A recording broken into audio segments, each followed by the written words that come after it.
आज वीडियो बनाओ तनी फुर्ती में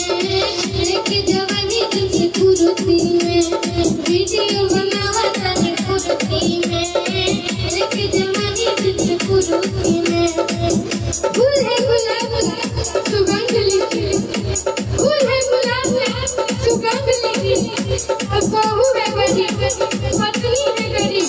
बेटी है गरीब सब कुछ कभी हमारा से जवानी कर गई सिलवा हमारा से जवानी कर गई सिलवा हेलो गई जब ना बनाई तो हमारी लगा हेलो गई जब ना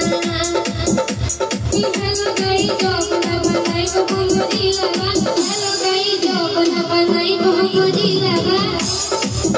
खेल दिल को कुछ नहीं काहे को सोती अब भाई लोग सब कमेंट में बताया तो वीडियो बनावा छोड़ दी हेलो गई जब